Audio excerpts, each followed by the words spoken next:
My name is Mia Yates. I'm 23 years old and work from home. I have a kind older brother, 5 years my senior, who is currently engaged. His fiancée is named Natalie and she's 26 years old. Her personality is the complete opposite of mine. Whereas I'm not good with interacting with people, Natalie is very lively and easily makes friends. Natalie has already become close to our parents and often comes to our house alone.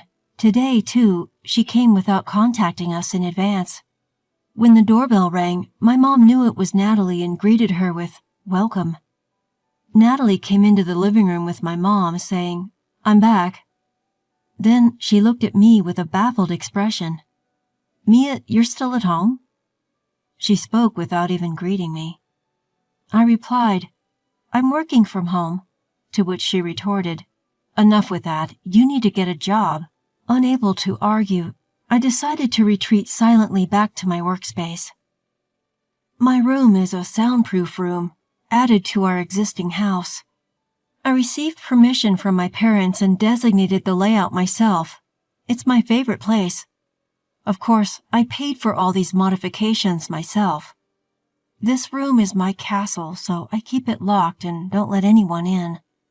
To enter, one must unlock the soundproof door and open another door inside. As soon as I entered, I vented my frustrations, exclaiming, "I told her I'm working! Why does she make me repeat myself?" Since I couldn't say it directly to Natalie.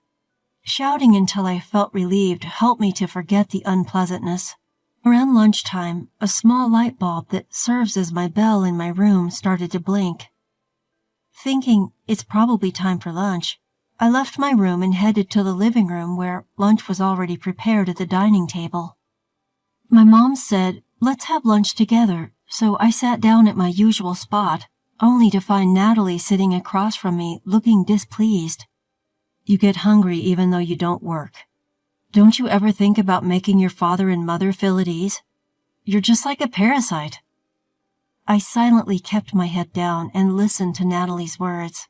Once my parents sat at the table and said grace, I also said grace and started eating. Natalie seemed unhappy with my parents, who didn't scold me even though I didn't work.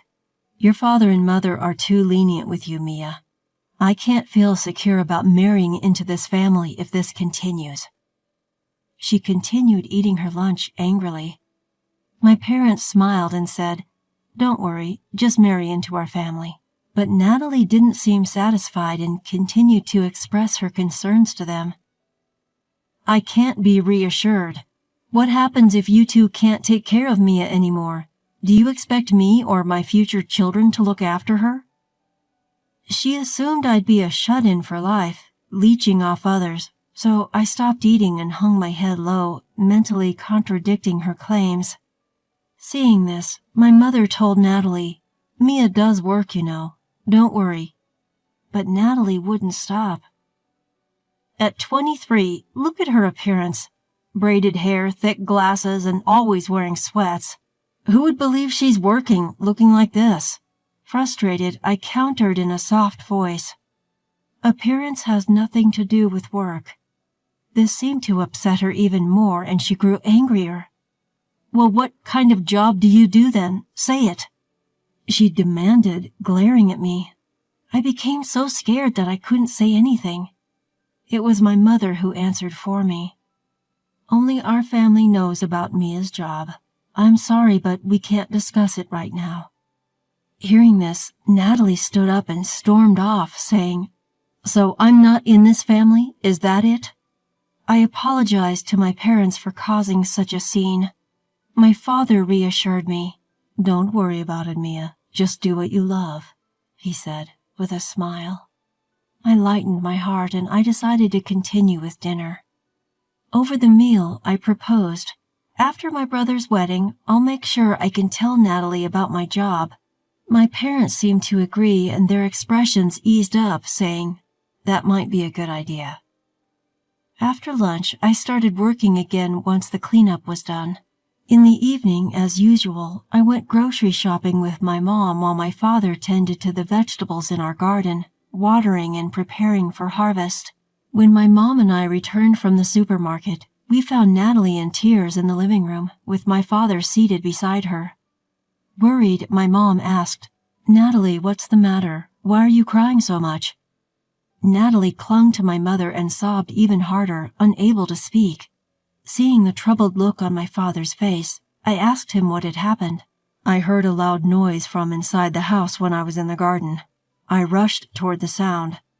He trailed off, pointing to a crowbar and hammer lying on the table. Instantly, I realized, it's my room, and ran towards it. When I arrived at the front of my room, the door was badly damaged, as if someone had tried to force it open with a crowbar and a hammer. I was frozen in place, a mix of shock and fear gripping me. Then my father contacted my brother who lived in the company dormitory. Seemed that my brother promised to rush over after his work, so I told my father, "I'll stay in my room until my brother arrives," and decided to calm down in my room. After settling down in my room, I called my company and was able to get permission to inform my future sister-in-law, who would soon become part of our family, about the nature of my job after their marriage. Seeing the room light flicker, I figured my brother had arrived. When I left my room, I was surprised to see my brother already at the door and let out a gasp. With an apology, "Sorry to startle you," my brother said, not looking at me but at the door. I imagined he must have been shocked by what Natalie had done. When I told him, "Don't worry about it, I'll replace it myself," he responded, "No, that won't do. Natalie will compensate for this." Taking my hand, my brother led me to the living room where Natalie and my parents were. As soon as we entered, he addressed Natalie. "I had no idea you were capable of such violence." Everyone stared at my rarely angered brother. He demanded, "Apologize to Mia properly and compensate for the door." Natalie began to apologize tearfully to my brother, saying, I'm sorry, but my brother snapped, "The apology is not for me," and glared at her fiercely. I told my brother, "It's okay now," but my brother didn't take his eyes off Natalie. Natalie turned to me, knelt down, and apologized. "I won't do something like this again. I will compensate for it." I accepted her apology and decided to put the incident behind me.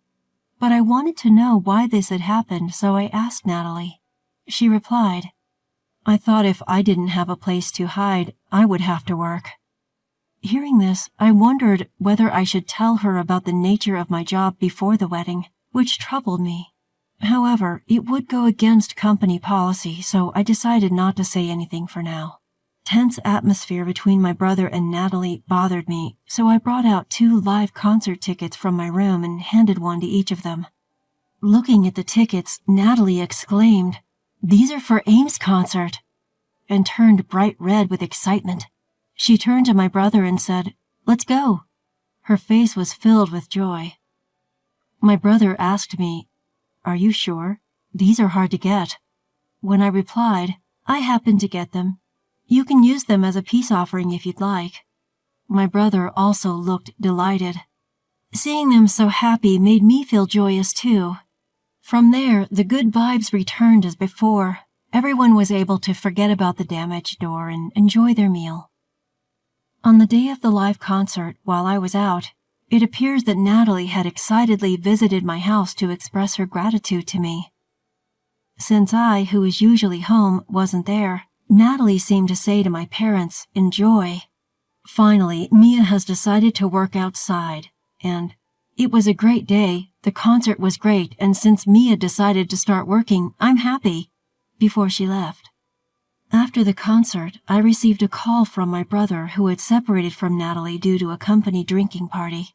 My brother was thrilled, saying, "The concert was great," and continued that Natalie is actually a huge fan of AIM and has always mentioned not being able to secure the once-in-a-year concert tickets. He also mentioned that she was extremely excited to have been able to see AIM, her long-time wish, at the concert. On the way home, she seemed to have returned happily, saying, "She was adorable, she was beautiful, and her songs and lyrics were amazing." When I said, "I'm glad we made up," my brother replied, The soundproof door we paid for as compensation cost $7,000, it seems. To which I responded, "That sounds about right." He was taken aback and exclaimed, "That's expensive." I explained to him that since it was a soundproof room I put a lot of effort into, all the components were pricey, which surprised him even more. Natalie was said to have mentioned, "The $7,000 expense hurt, but the concert made up for it." As for me, the door will be fixed, and since my brother and his friends are getting along, I felt really good about giving the ticket. However, Natalie, who still doesn't understand my work-from-home job, thought I started working outside after the concert and was happy. The moment she realized her mistake, she started calling and visiting my house daily, telling me to get a job. I was hoping to endure it until the wedding ceremony, but things only seemed to escalate. Even if I didn't want to see her until the wedding, Natalie frequently pushes the call light switch to my room. Being summoned, I leave my room and go to the living room, where she nags me with, "Get a job before the wedding," and "I don't want a jobless NEET in the family." To distract Natalie, I hand her AIM merchandise like mascots in file cases that I received from my previous company. At first, Natalie received her favorite AIM goods without question, but eventually she started to wonder and asked me, "Why do you have so much AIM merchandise?" Reluctantly, I replied, "A friend who works in relation with AIM's company gives them to me." Upon hearing this, she smiled and her mood improved even more as she said, "Please get me more tickets next time." However, there's still a problem. She seems to want more merchandise and started making a fuss about being allowed into my room, causing me trouble. I managed to stop her a few times, but I was worried that she might break the door again, so I mustered up the courage to give her a stern warning. "Natalie, if you break the door again, it won't just be the door fee this time. Last time I paid for the repairs. Next time you will be the one paying." Upon hearing this, Natalie's face turned pale. I wonder if she really was planning to do it again, I thought to myself.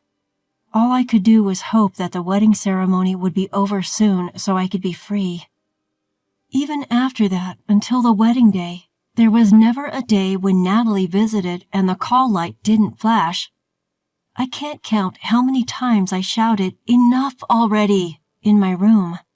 I tried talking to my brother about it, but he was in a resigned mode, saying, "I've told Natalie over 100 times that me is working, but she doesn't seem to listen to me." In my mind, I told my brother, "Hey, you should get angry, like when she broke my door." But there was no hope in relying on my brother, who had said he was busy, finishing up a ton of work before the wedding. Otherwise, he wouldn't be able to go on the honeymoon. So I had no choice but to give up. Then finally, it was the day before the wedding. As expected, it seemed that both of our parents would spend the day before the wedding together, so we had a fun night reminiscing and looking at albums of us when we were young, with the 4 of us family members together after a long time. When I mentioned, "When I get married, my brother will have his own family, so it'll just be the 3 of us with our parents on the day before the wedding. It's a bit lonely." My brother replied, No, I'll come here and spend the day alone on that day." I was glad he said that. In that calm space, my brother's cell phone rang. It was a call from Natalie. When my brother answered the phone, it seemed she asked to speak with me, and he handed me the phone, saying, "Natalie wants to talk to you." When I answered the phone, she said, "Hey, something's up with AIM. She's making a big announcement tomorrow. Ask your friend who gives you the merchandise what it's about. What if she's quitting or going on hiatus?" Apparently, AIM's agency had announced on social media that there would be a major announcement tomorrow. I didn't want to be disturbed during my relaxing time with my family, so I said, "I don't know," and hung up the phone. Brother seemed to feel the same way and turned off his cell phone. When our father said, "We have to get up early tomorrow, let's go to bed now," my brother began to bow deeply and said, "Father, Mother, thank you for taking care of me so long. From now on, I will be happy with Natalie." Mom quickly responded, "That's what women do when they get married." When my brother said, "Really?" Our family ended the night before the wedding with a big laugh. Finally, the day of the wedding arrived. I told my family that I would be a little late in the morning, and my parents and brothers went ahead to the venue. When I arrived at the venue a little later, I went to the waiting room to convey my congratulations to Natalie and knocked on the door. There, Natalie, the beautiful bride, was sitting alone, fully prepared. The moment I was about to say my congratulations, the beautiful bride turned into a demon and said, "Hey, I still had something to say yesterday when you hung up the phone." I apologized, and when I asked what she wanted, she said to me, "You can go home now." I said, "But it's my brother's wedding." And she said, "I've been telling you this for a long time. Why didn't you get a job after all I've said? I don't want people to think you're part of the family." And I tried to say, "But..." Natalie walked up to me and got close to my face and said, "If I say go home, you go home," and closed the door with all her might. Feeling dejected, I retreated to a separate room that had been reserved for me. There, I had my makeup and hair done by professionals and changed into the cocktail dress I had bought for the wedding, preparing for my brother's wedding that I would not be attending. In the midst of this, I received a call from my parents. I explained the situation to them, assuring them that although I wouldn't be at the ceremony, I still intended to celebrate. Then, the wedding ceremony that I was absent from began. I decided to watch the event on the venue's monitor to get a sense of being there. There was a moment when my brother looked for me and I nearly broke down in tears. But I told myself, it's a day for celebration, not tears, and continued to watch and bless the event. After the entertainment was over, the female MC said, "We have a celebration video for the stars of today's show. Please look at the monitor." The room darkened and a video started playing on the monitor. The room erupted in screams of delight. The image on the screen was of Aim, whom Natalie loved so much, and then shared a congratulatory message. Yes, in truth, I am Aim. Congratulations on your marriage, brother and Natalie. Natalie looked surprised and turned to my brother. He seemed to be saying, "That's Mia. I've been eagerly awaiting this day, but I'm sorry I couldn't attend due to urgent matters." After giving a false excuse for my absence, I shared a simple congratulatory message, then revealed, "Natalie, I'm sorry I never told you that I'm part of your new family. However, I've decided to work overseas. We probably won't see each other in the future, so feel free to pretend we're not family. Oh, and I wasn't a shut-in. I was working in my home studio." Although I let a bit of sarcasm slip, I ended my message saying, "I wish you happiness." I'm a singer-songwriter named Aim who gained popularity on social media. My stage name, Aim, is my real name, Mia, spelled backward. I worked from home, recording songs and writing music after joining a talent agency. When the lights came back on, all eyes were on Natalie. She was as pale as a ghost and looked utterly dumbfounded. Once my job was done, I left the venue with the hair and makeup artists and other staff. Later on, my brother called. Apparently, after we left, Natalie was supposed to thank the guests and see them off, but instead, she was running around the venue looking for me. When she found I had already left, she broke down crying in front of the folding screen. What's more, I heard from friends that she's now known as the bride who isn't considered family by Aim, and my speech from the wedding has gone viral on social media. I heard she regrets what she did and can't even go out in her neighborhood anymore.